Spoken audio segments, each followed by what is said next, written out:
As technology gets more advanced, researchers are finding new ways to combine it with traditional medicine and make everybody healthier. That's what just happened at Scripps Research in La Jolla. I spoke with the author of a study about a better way to predict and prevent the #1 killer in America, heart disease.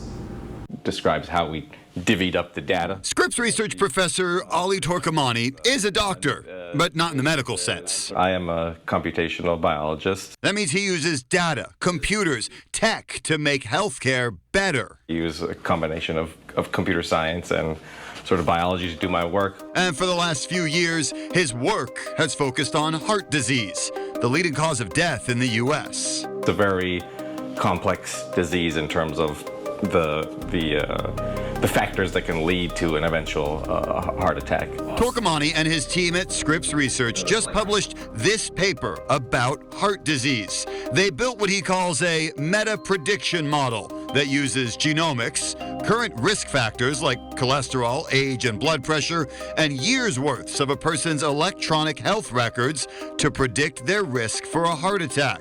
It found doing all of this together gives people an individualized prediction of their risk for heart disease over the next 10 years.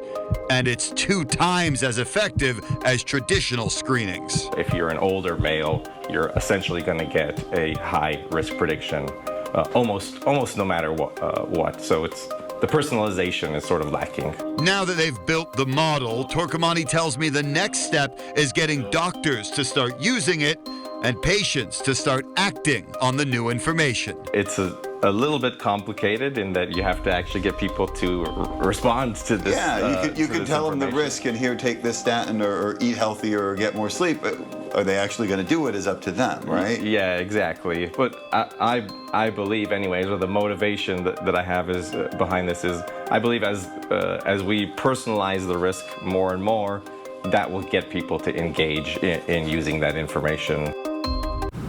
And more information is always a good thing. And the more electronic medical data you have, the more accurate your prediction could be. So make sure you go to your doctor for your regular checkups. The model also uses AI, so it searched for any other risk factors that Dr. Torkamani didn't put in. He told me that it found poor mental health and lack of sleep were a couple of major red flags that traditionally aren't included in heart assessments. Health issues, medical breakthroughs, just one of the areas I like to cover. Also education, religion, schools. If you have a story idea on any of this, shoot me an email, jared.aarons@10news.com, or just scan the QR code on your screen.